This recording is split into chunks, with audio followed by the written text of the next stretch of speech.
Hello, good morning, good afternoon, and good night, everybody. I'm Kelly Clements, and I am joined today by homeschooling expert Kaleena Amuchastegui. Kaleena, welcome. Thank you so much for joining me. Thank you so much for having me. So, for everyone that I know, I'm so excited to introduce Kaleena because I met her at a retreat a couple years ago, and right away I was completely floored by her energy, her passion, her mission. Kaleena is the author of the 5 Hour School Week, and she has been homeschooling her kids for a couple of years. And so I wanted to get her perspective because she leads so much from her mistakes, her heart, her possibilities. She's so transparent. She's so vulnerable. And I know there's a lot of people thrown into the new role of homeschool teacher right now, and Kaleena has so much value to add. So I wanted to get her to you guys, in front of you guys, because she has so much information, so much wisdom, so much guidance. So Kaleena, and by the way, PS, today she's moving into her new house and she stopped on moving day to be with us today. So Kaleena, thank you so much.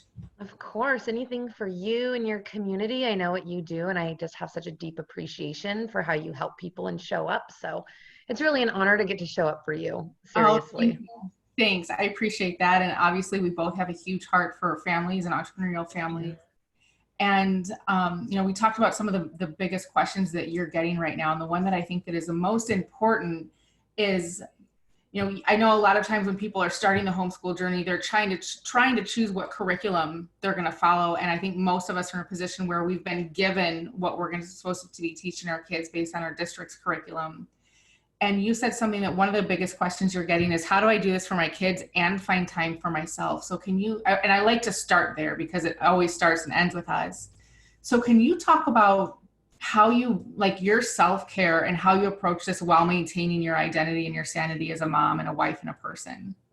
Yeah, absolutely. I think that's the number one for honestly why people don't choose to homeschool. I hear it from moms all the time. Like, I don't want to lose myself. I have my own path. I have my own journey.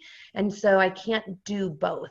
And realistically, we can't do both. There isn't a perfect balance to parenting and running our own careers.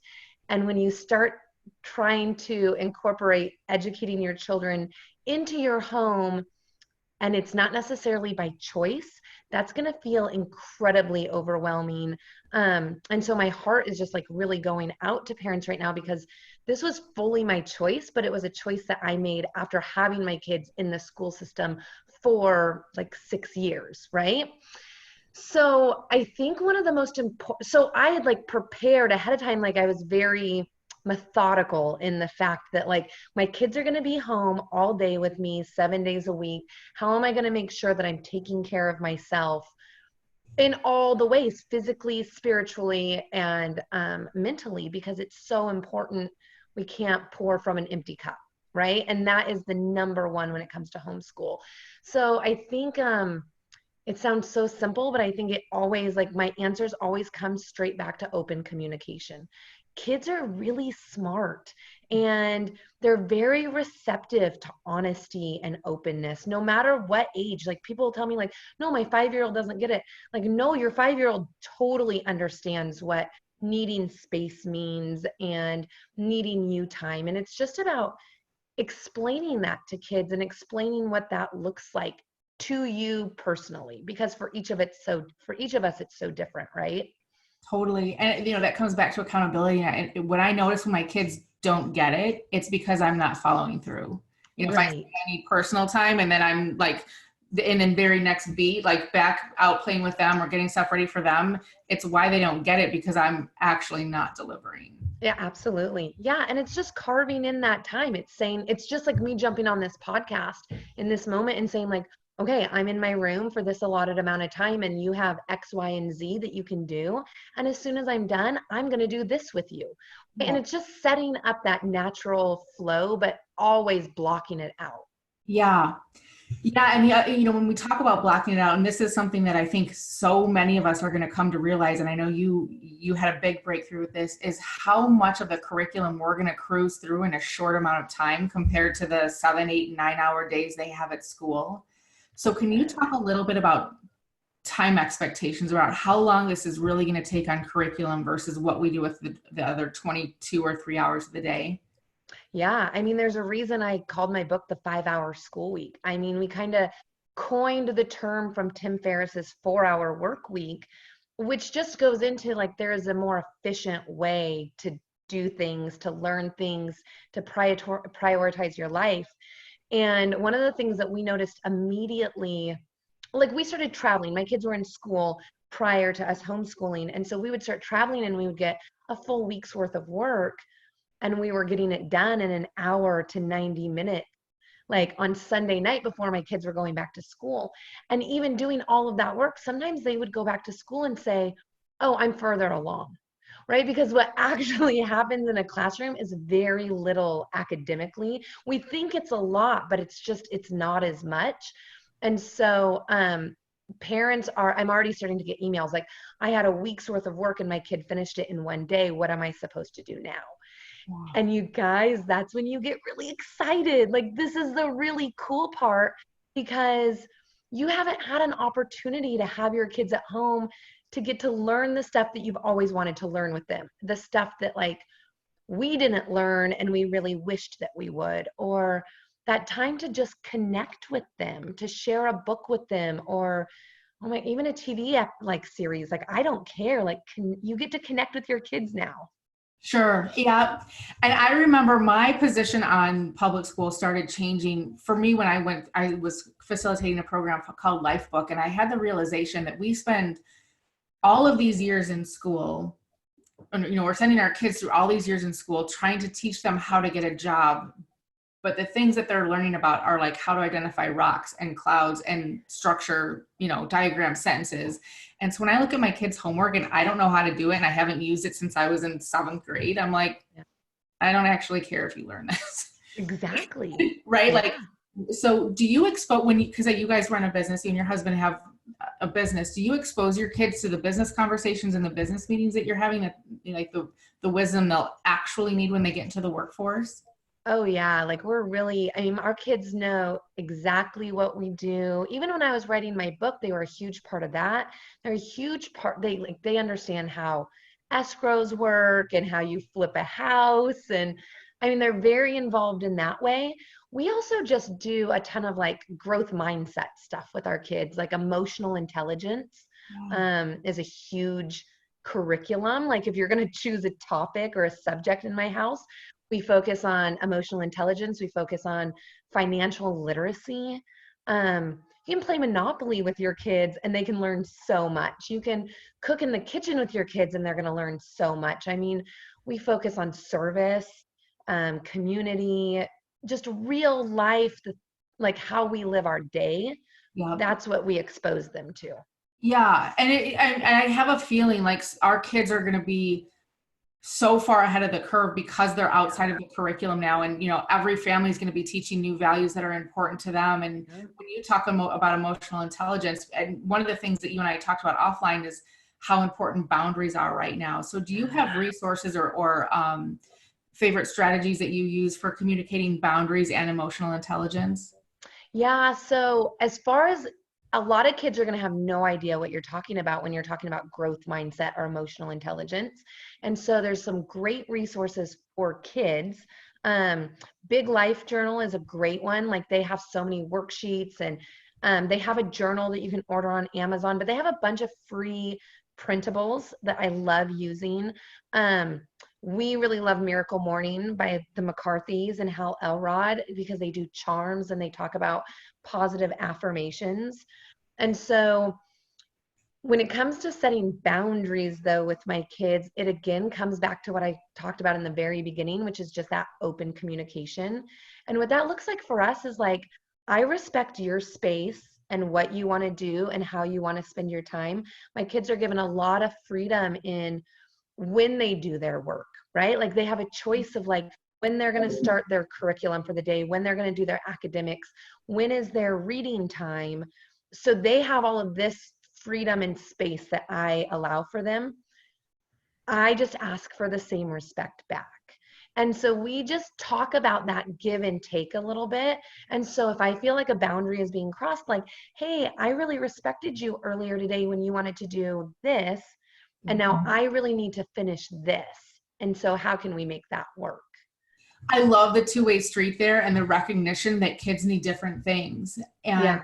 I know for my own two kids, like I have one child that needs the pattern and the structure, and he's very self-sufficient, and he'll finish one thing before he starts another, and he's done days or hours or weeks in advance. And I have another kid who's like walking out the door to go to school that day.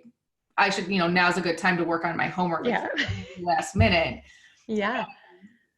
It works for him. And I think giving our kids the space to figure out how they learn best. Some are going to be best in the early morning, some late at night, and understanding that there's not a right way. I think one of Absolutely. our most valuable opportunities right now is really dialing into ourselves and what's true for ourselves, and being our own self-governed leaders, and empowering our kids to find find the rhythm that works for them, so it doesn't feel like it's another authoritarian thing placed on them. Yeah. Right. um when you talk about extracurriculums, and like when people have choices to choose curriculums, if parents are running out of their school governed curriculums and they want extra resources, what do you recommend, or where do you point people?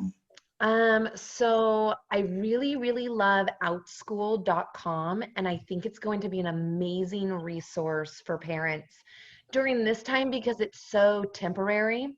And so Mhm. they're like a la carte classes. It's anything. It's how to make animation. It's my daughter's taking sewing, photography. They've done like how to memorize multiplication tables. I mean, you're talking from like very traditional academics through just the most fun. They take drama classes, like improv classes on there, and have a whole group of friends that they've met. And you'd pay like class by class, and they're all very reasonably priced. So that's a great one. I really like Khan Academy because they're free, and they go from like preschool through where essentially you could get like a master's degree on there. There's so much information. My 12-year-old has taken like Disney Pixar animation classes through Khan Academy. Um, a new favorite resource, and especially in this time, is I really love the Tuttle Twins. It's a government. It really talks about like how what the government was set up for and how it should be acting. And it really gives like a history and really fun lessons. And they have great curriculum, tons of online resources, and these great little books that like my 5-year-old or my 6-year-old likes, and my 12-year-old likes, like all age groups. Awesome. Yeah, so those are great starters. And then if you run out of things, just email me. I have like a million ideas to Okay, keep I'll kids put the links of busy. all those down below the video. Yeah. Is there a way to screw this up?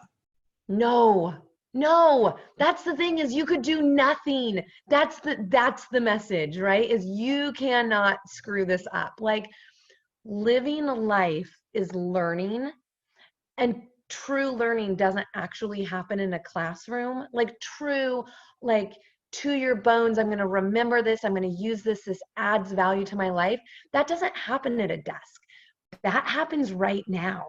Like that's the cool part of that, is like you can't mess it up. You can sit on the couch and watch Friends with your teenager and have open conversations with them about life, and they're going to get so much out of that experience.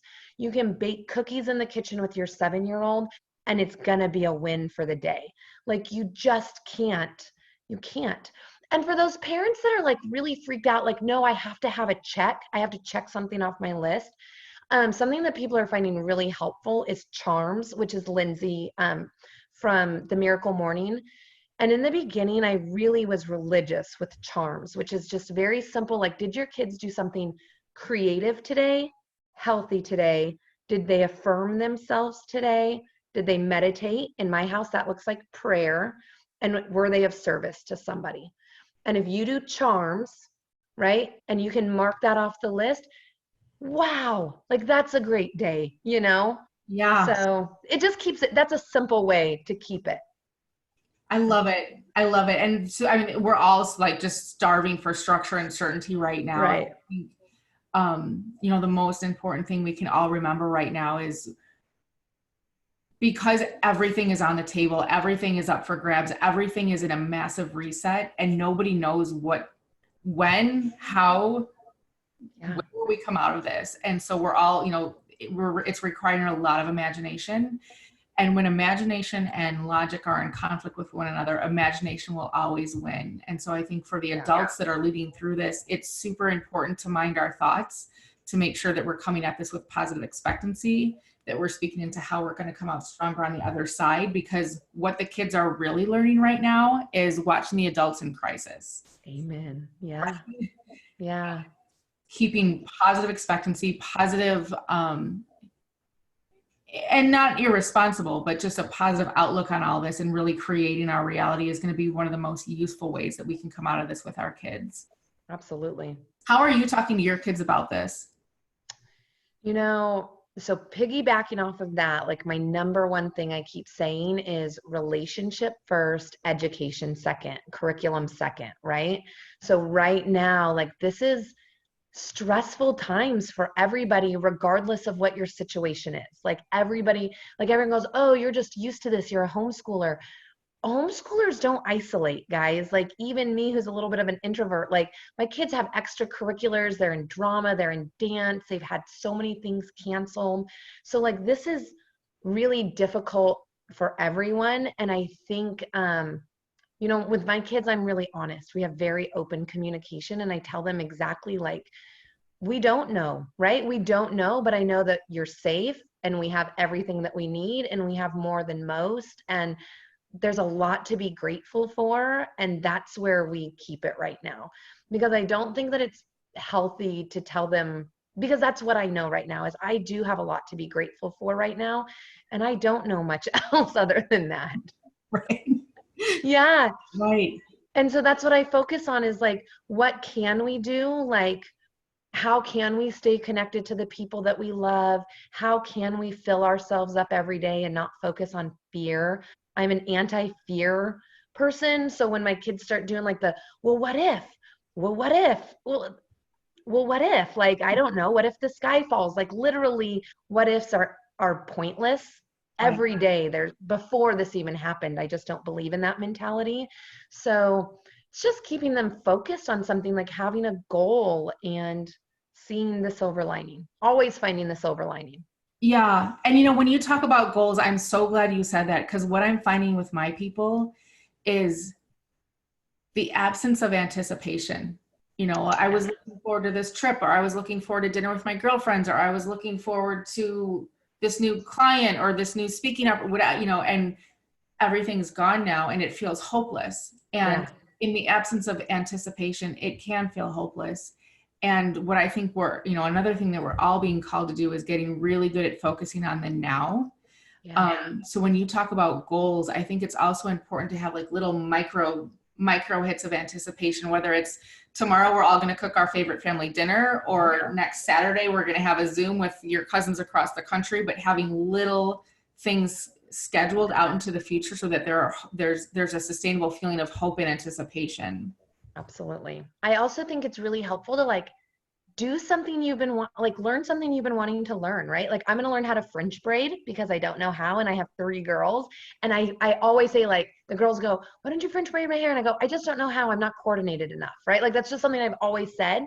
So like find something that we have time to do right now, right? Like learn how to play the piano, or learn to speak Spanish, or like do the thing that you learn to knit or crochet or paint by number, or like find something that like you're like, this is something that I accomplished during this time.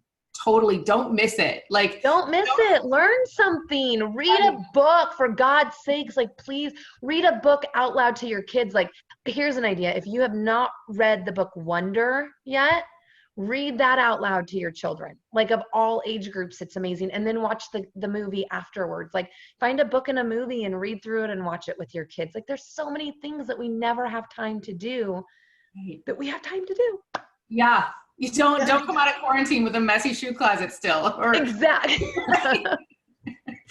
And when we all do emerge again, like when we all emerge after we've been putting so much into investing into ourselves and our growth and our health and our families, like now what's possible? Yeah. Oh my God. We're going to be so much stronger. We're going to be so much more connected. It's going to be beautiful. Gorgeous. And this is what I've like, the grind wasn't sustainable. Like everyone was bone dry, and it was like of course it came to a screeching halt. Exactly. And like, and so now is the time, like, not to miss it. Stronger foundations, stronger humans, stronger minds, stronger bodies. It's all happening right now. And it's when we can stay focused there, it's such an empowering place, even with so much upheaval and uncertainty. Yeah, I totally agree. Yeah. Kaleena, last thoughts. Is there anything else that you think we need to keep top of mind, top of heart as we go through this together? Yeah, just, I mean, really just remember that like homeschooling is really just an extension of parenting. That's like my number one, right? And you all know how to be parents. I know maybe a lot of parents right now are feeling like they don't know how to be parents because so much of their time they haven't been allowed to. So much of that time we give the best to the school and then we get the leftovers. And this is the opportunity to just love your kids, like connect with your kids. I know they're loud and they're crazy and they don't listen the first time.